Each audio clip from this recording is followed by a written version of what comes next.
આજે ગુજરાત વિધાનસભાના સન્માન્ય ગૃહમાં મનરેગા યોજનાને લઈને ત્રીજા ક્રમાંકે મારો પ્રશ્ન હતો કે છેલ્લા 2 વર્ષમાં નર્મદા અને છોટાઉદેપુર જિલ્લામાં મનરેગા યોજના અંતર્ગત કેટલા લોકોએ રોજગારીની માંગ કરી। ત્યારે સરકારશ્રીએ કીધું કે નર્મદામાં 1,27,302 જોબ કાર્ડના લોકોએ માંગ કરી, છોટાઉદેપુરમાં 1,17,900 લોકોએ કે ભાઈ અમને રોજગારી આપો એવી સરકાર પર માંગ કરી। ત્યારે છેલ્લા 2 વર્ષમાં તેની સામે સરકારે માત્ર નર્મદા જિલ્લામાં 46,33,817 માનવ દિવસની રોજગારી પૂરી પાડી, જે દરેક પરિવારને 2 વર્ષ દરમિયાન 36 દિવસ સરેરાશ થાય છે, એટલે કે વર્ષના 18 દિવસ।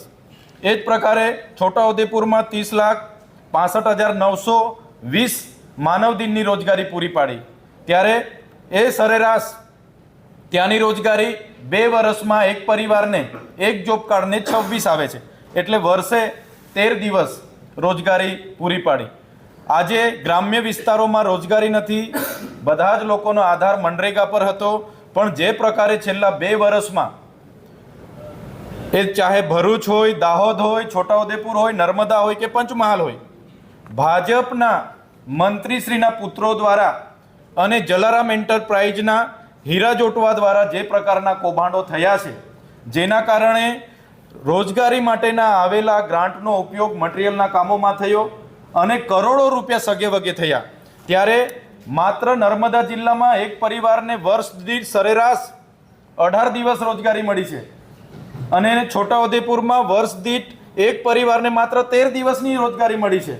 સરકાર આજે જી રામજી યોજનામાં બદલાવ કર્યો, મનરેગામાં બદલાવ કર્યો કે જી રામજી નામ આપ્યું અને 100 દિવસને અમે 125 દિવસ કર્યા।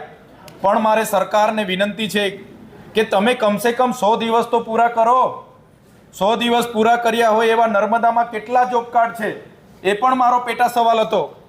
તો નર્મદામાં 1,27,302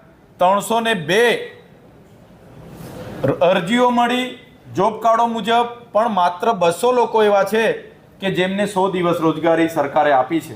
આટલું મોટું તંત્ર, આટલા મોટા મેકેનિઝમ, આટલો મોટો ખર્ચો, આટલી મોટી ગ્રાન્ટ અને જે લોકો રોજગારી માગે છે રોજગારી આપવામાં પણ આ સરકાર નિષ્ફળ નીવડી છે। ત્યારે મનરેગા યોજના એક ખૂબ સારી યોજના છે।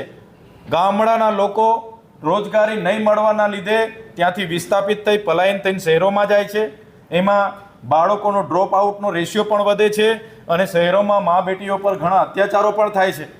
ત્યારે આ મનરેગાની યોજનાઓમાં સરકાર રોજગારી પૂરી પાડવામાં સદંતર નિષ્ફળ ગયેલી છે, એ આજે આ સરકારે આપેલા આંકડાઓ પરથી સાબિત થાય છે।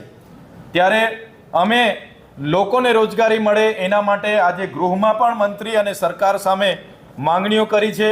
આવનારા દિવસોમાં રોડ પર પણ માંગણીઓ કરીશું અને લોકોની વચ્ચે જઈને પણ લોકોને સાથે રાખીને લોકોને પોતાના ગામમાં મનરેગા તહત એમને રોજગારી મળે એ માંગણી અમે એમને સાથે રાખીને આવનારા ભવિષ્યમાં કરીશું।